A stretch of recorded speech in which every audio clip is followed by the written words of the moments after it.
Bismillahirrahmanirrahim. Assalamualaikum warahmatullahi wabarakatuh.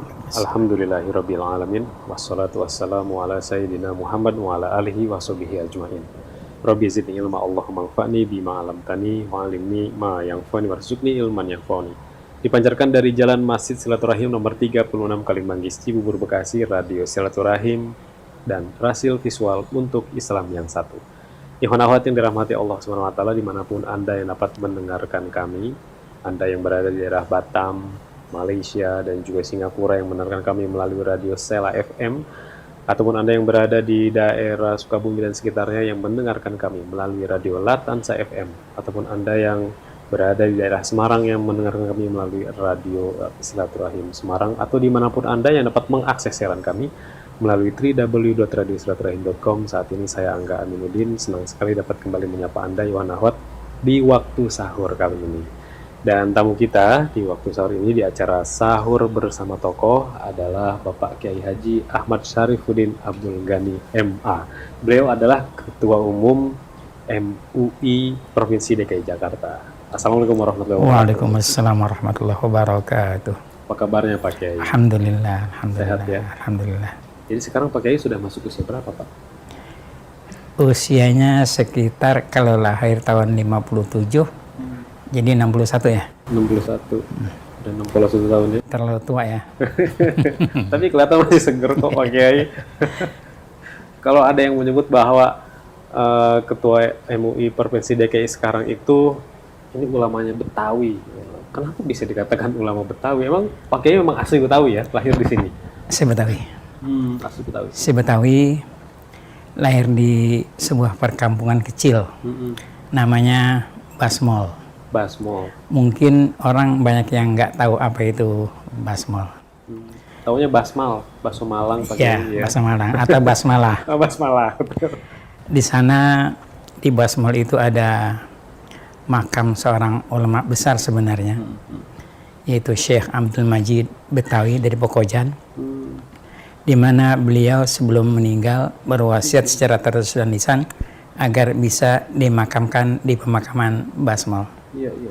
Dan alhamdulillah beliau sampai hari ini masih banyak diziarahi orang, dan alhamdulillah kami sekalipun bukan muridnya, kami adalah murid dari murid almarhum, mengadakan haul almarhum kemarin pada minggu kedua bulan Sya'ban.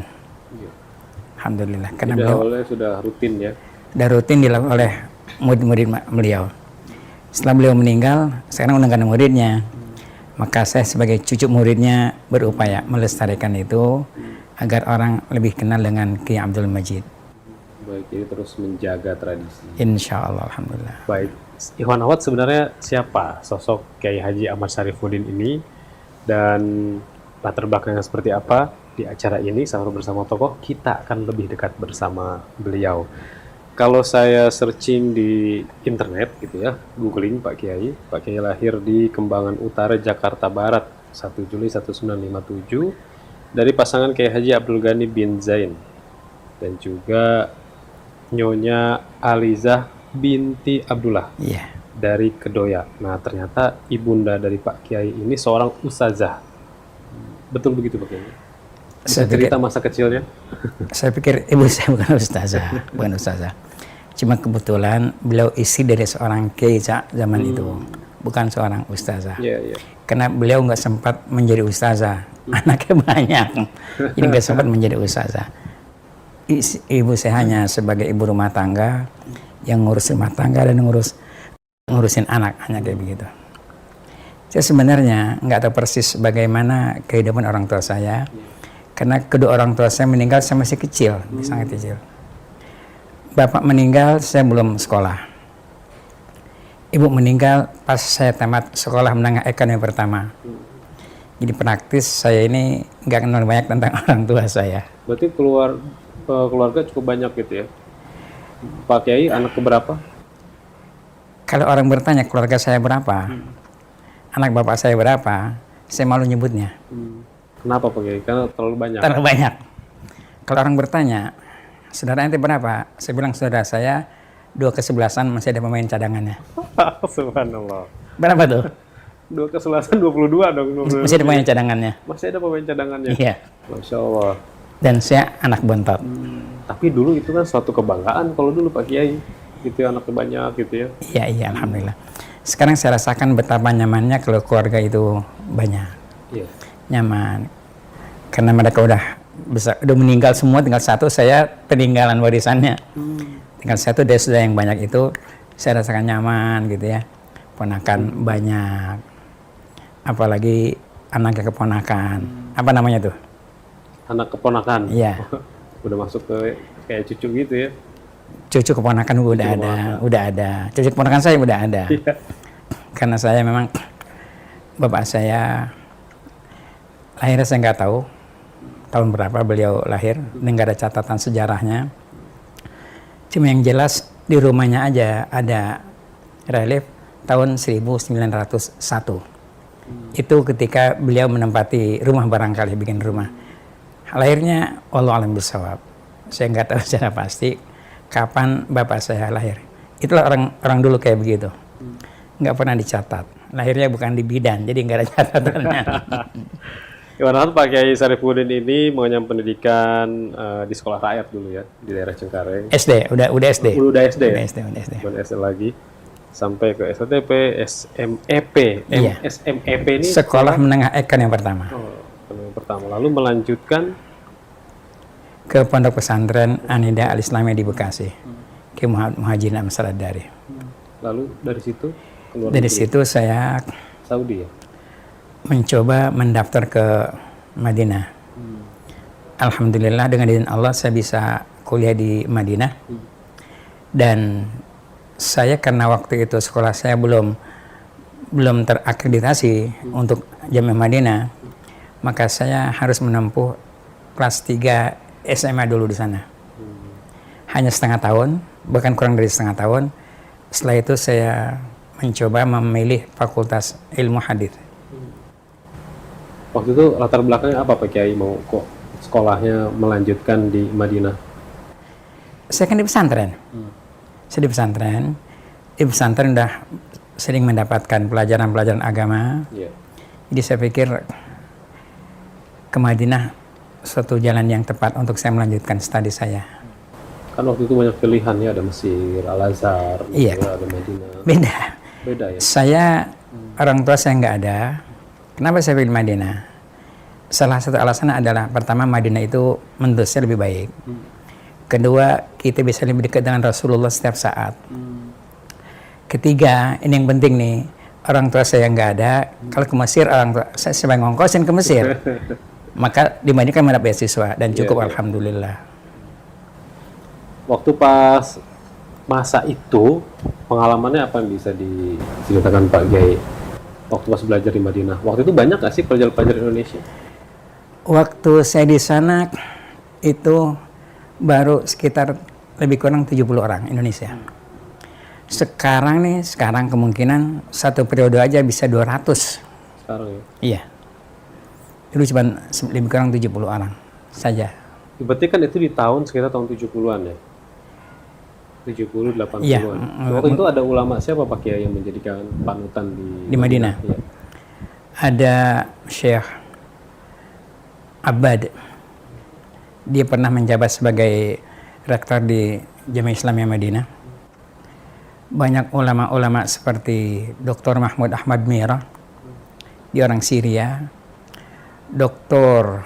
Sa'ada Al-Hashimi, dia orang dari Irak. Dan banyak lagi dokter-dokter yang menjadi panutan saya, alhamdulillah. Jadi bukan hanya dari Saudi sebenarnya ulama-ulamanya, justru bukan. Ulamanya dari Irak, dari Suriah juga. Irak, Syria, Jordan, Mesir. Waktu itu yang dari Palestina ada nggak Pak? Saat itu belum ada. Belum ada Palestina, belum ada. Kalau di Madinah itu belajarnya itu memang di kelas atau memang di pelataran Masjid Nabawi? Oh enggak, di kelas. Kayak kita kuliah sebagaimana biasa lah. Iya. Di kelas. Jadi kuliah di kelas. Dalam seminggu 5 hari kita kuliah. Sorenya, malamnya kita bisa belajar di Masjid Nabawi dengan ulama-ulama Saudi yang ada di sana. Kalau pagi kita kuliah. Biasa rutin kuliah jadi jam pagi sampai jam 12, sampai jam 1 gitu. Kalau misalkan perkembangan sekarang, pemahaman hadis, waktu itu kan tahun 70-an ya, sekarang masuk ke era modern. Kita tahu perkembangannya bahwa banyak sekali riwayat-riwayat yang digunakan oleh berbagai macam kelompok gitu ya, sebagai karena latar belakang mazhab tadi gitu ya, menganggap mazhabnya yang paling benar gitu ya. Kalau dulu tuh bagaimana Pak Kiai?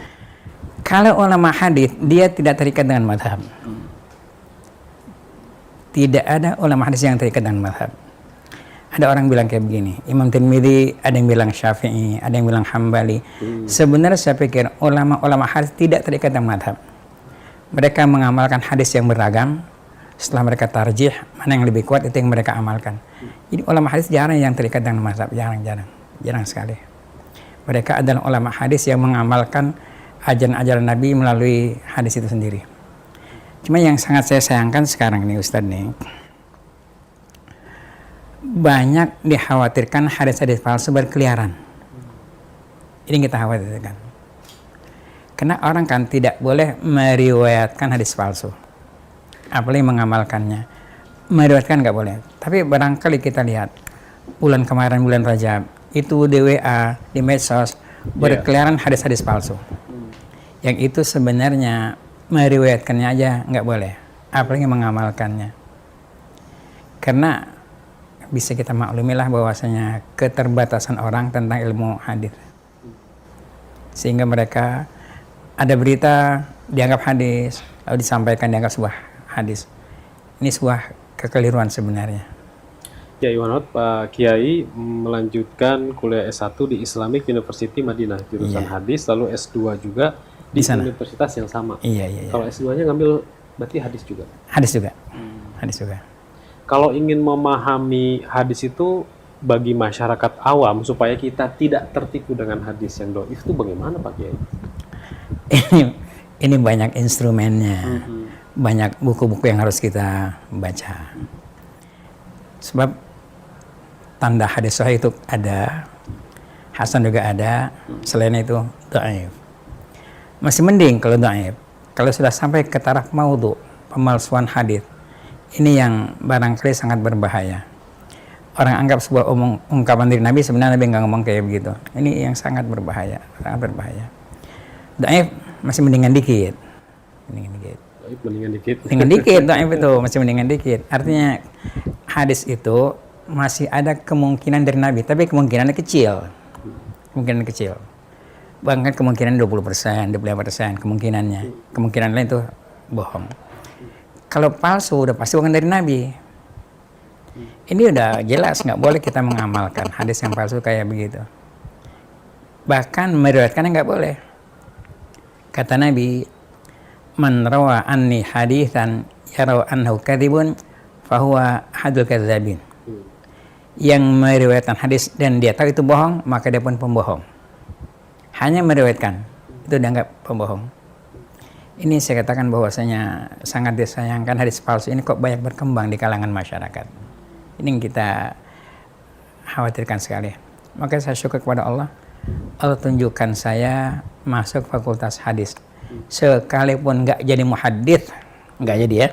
Tapi paling kurang tahulah sedikit tentang membedakan hadis palsu, hadis yang sahih. Paling kurang bisa membedakan itu.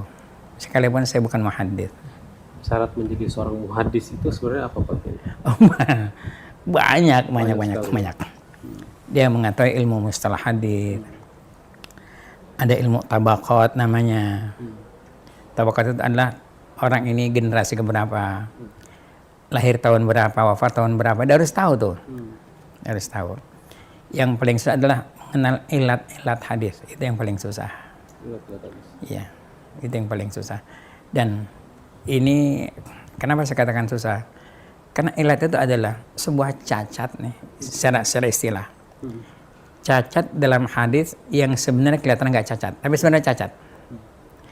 Kalau kelihatan cacatnya, mursal kelihatan cacatnya, itu gampang. Ini enggak, hadis itu kelihatannya mulus, sebenarnya bercacat. Iya. Ini kan sangat-sangat susah, sangat-sangat susah. Makanya orang yang mendalam ilat hadis itu jarang sekali, karena susah. Kalau masyarakat memaknai, oh hadis itu bisa dilihat dari mana hadis yang bil makna, bil lafzi, gitu ya. Kalau dia lafadznya atau isinya itu sesuai dengan ajaran Islam, khususnya dengan Al-Quran, ya kita amalkan saja. Kalau bertentangan, jangan. Ini bagaimana kalau berkembang pemahaman masyarakat seperti itu, Pak Kiai?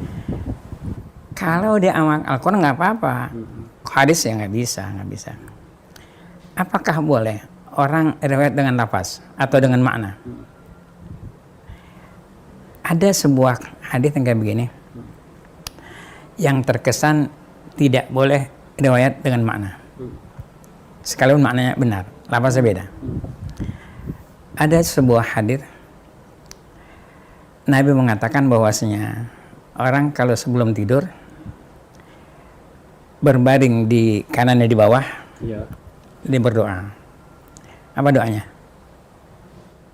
Apa enggak itu doanya? Enggak apa. Yang benar. Enggak pakai. Nabi mengatakan, Allahumma inni aslamtu nafsi ilaika, wajjahtu wajhi ilaika, fawwadtu amri ilaika, walja'tu sahri ilaika, raghbatan wa rahbatan ilaika, la malja'a wa la manja minka illa ilaika, amantu bi kitabikal ladzi anzalta wa nabiyyikal ladzi arsalta. Kata Nabi, jadikan ini akhir pembicaraan kita sebelum kita tidur. Lalu Nabi bilang sama orang yang hadir, coba ulangi. Orang ulangi, tapi dia mengatakan bukan wa nabiyyikal ladzi, ya ulangi dengan wa rasulikal ladzi arsalta. Nabi bilang, jangan ucapkan wa nabiyyikal ladzi arsalta. Bukankah Nabi dan Rasul itu sama? Sekalipun ada perbedaan, tapi karena tidak boleh lewat bil makna, maka Nabi mengatakan jangan wa rasulika. Lafaz adalah wa nabiyyikal ladzi arsalta. Ini menandakan bahwasanya riwayat bil makna tidak terlalu benar. Kalau masih bisa dengan lafaz, jangan dengan makna. Kan sebenarnya sama aja lah. Nabi dan Rasul itu sebenarnya sama.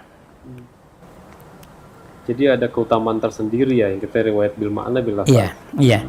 Atau ada yang mengatakan doa itu sebaiknya jangan dirubah lafaznya. Ada sesuatu yang menarik di sini. Apa sih perbedaan Rasul dengan Nabi? Ya.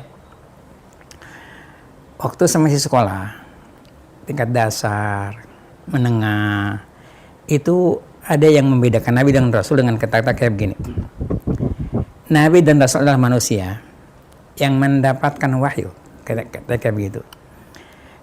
Kalau wahyu itu diperintahkan untuk disampaikan ke umat, namanya Rasul.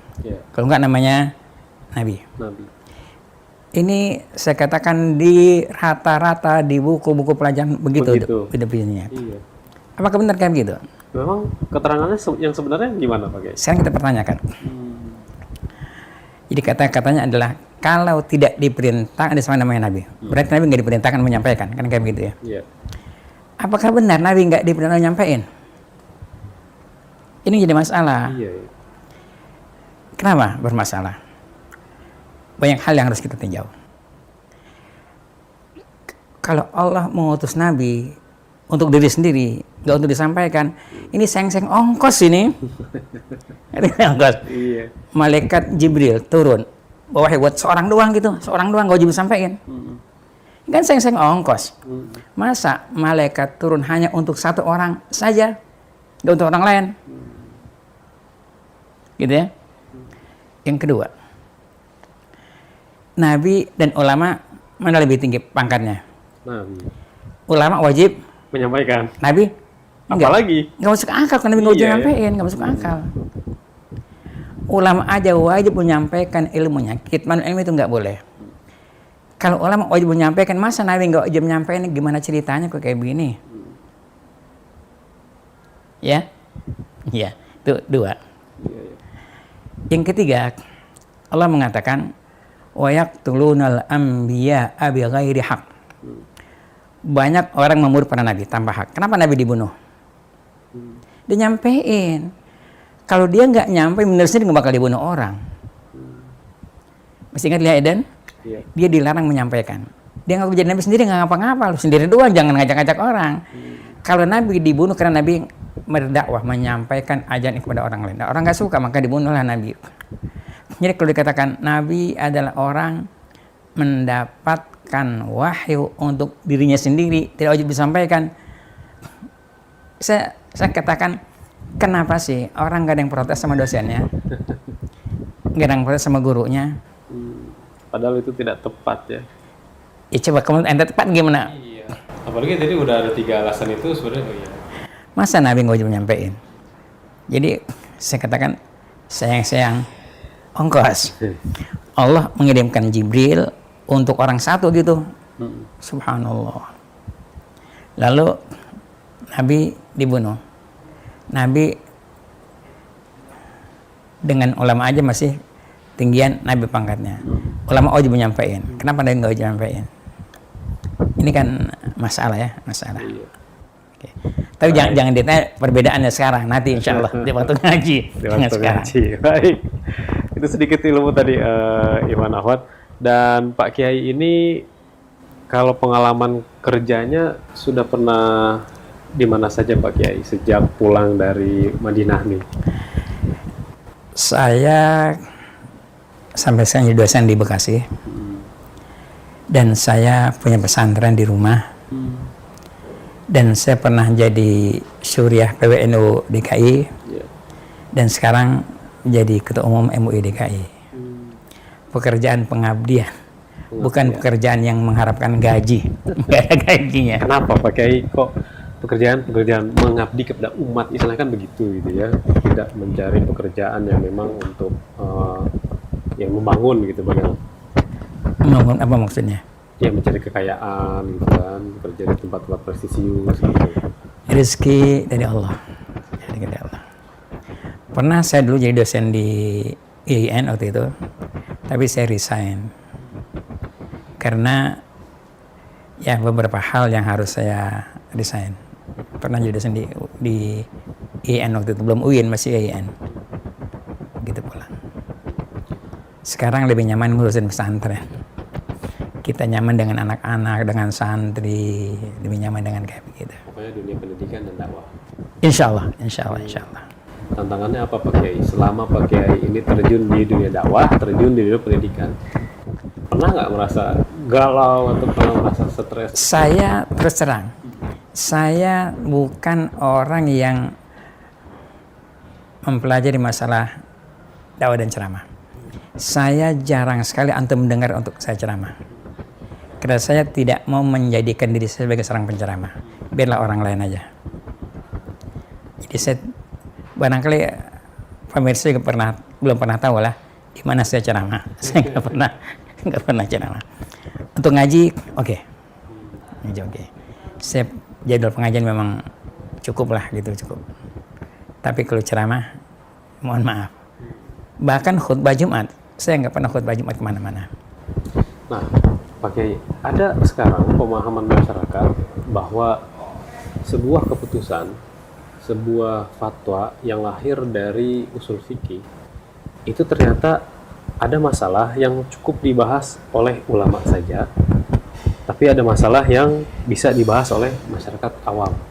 Nah, sekarang yang terjadi ada masalah-masalah yang sebenarnya tataran ulama, tapi ramainya di masyarakat. Akhirnya menyesatkan. Bagaimana? Awam itu jangan dilibatkan untuk memutuskan masalah.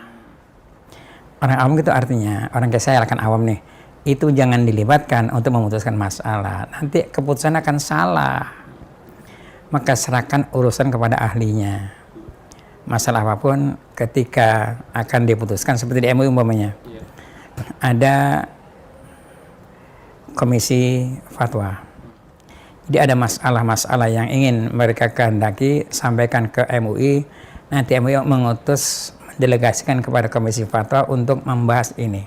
Dan itu bukan orang awam. Ada ahli hadis, ahli usul fikih, ya.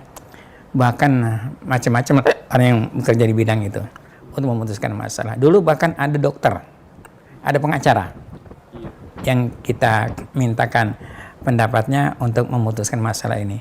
Orang awam jangan dilibatkan untuk memutuskan masalah, nanti akan salah.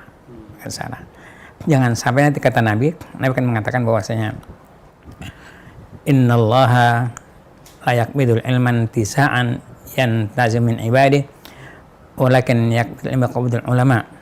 Apa kata Nabi? Hatta idza lam yabqa alimun ittakhadha nasu ru'asa juhalan fasilu fa'afta bi ghairi ilmin fadallu wa adallu. Kata Nabi, ulama nanti ilmu akan dihilangkan oleh Allah. Bukan dengan cara diangkat ilmunya, tapi dia mematikan para ulamanya. Sehingga nanti pada satu saat di mana ulama itu enggak ada, maka orang minta fatwa kepada ru'asa juhal, orang-orang jahil. Apa akibatnya? Fa'aftau bi ghairi ilmin. Mereka membawa fatwa tanpa ilmu.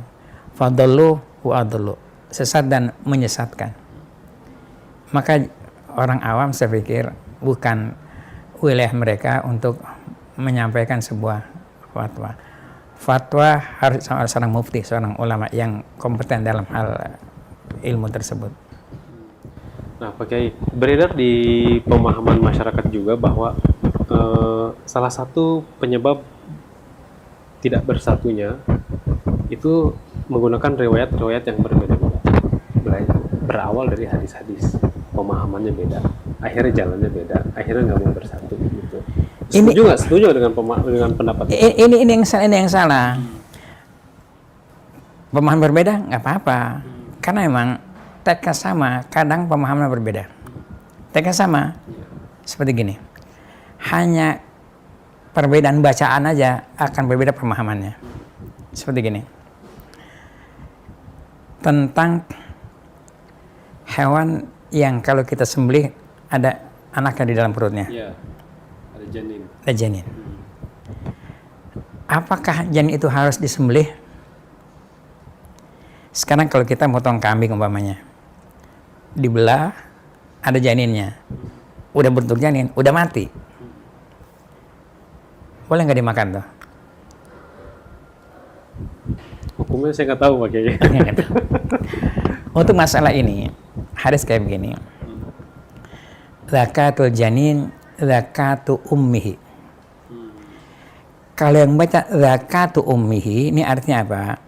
Janin itu disembelih dengan disembelih induknya. Induk disembelih, dia termasuk sudah disembelih. Boleh dimakan, tanpa disembelih lagi. Karena satu jiwa. Iya, karena kata Nabi, zakatu ummihi. Ada yang baca zakata ummihi. Apa artinya? Penyembelihan janin seperti penyembelihan induknya. Artinya harus dipotong. Janinnya juga. Janinnya. Sehingga ini terjadi perbedaan di antara ulama Hanafi dan ulama Syafi'iyah. Hanafi mengatakan enggak, janin harus dipotong. Karena kata Nabi, zakata ummi, kayak penyembelih induknya. Syafi'i mengatakan enggak. Kalau induk disembelih, dia ikut tersembelih, enggak perlu disembelih lagi. Jadi ini yang kayak begini nih, karena bacaan yang berbeda aja akan berbeda hukum. Oke, perbedaan hukum itu jangan dijadikan sebagai pemecah belah umat. Selama kita ini berpegangan dengan Al-Quran dan hadis yang sahih, udah. Perbedaan itu sebuah keniscayaan, nggak bisa dikatakan Islam itu harus satu pemahaman. Tidak.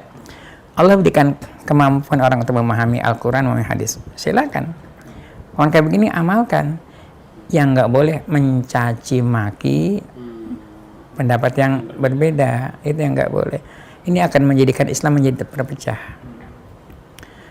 Kecuali dalam masalah akidah. Ya, oke. Kalau itu tegas. Itu tegas. Masalah furu itu enggak. Andai kata ada perbedaan, biarlah perbedaan itu menjadi warna kehidupan umat Islam saat ini. Jangan dijadikan sebagai pemecah belah umat. Dan itu saya katakan, perpecahan kayak begitu sebuah keniscayaan. Karena kayak begitu pemahaman berbeda. Yang tadi saya katakan tuh, zakata dan zakatu aja itu akan membedakan pemahaman. Itu nggak apa-apa. Karena dimahami kayak begitu nggak apa-apa. Baik. Ikhwan Akhwat, sahur bersama tokoh kali ini saya bersama Ketua MUI Provinsi DKI Jakarta Bapak Kiai Haji Ahmad Syarifuddin Abdul Ghani MA. Kami akan kembali di sesi kedua, tetaplah bersama kami.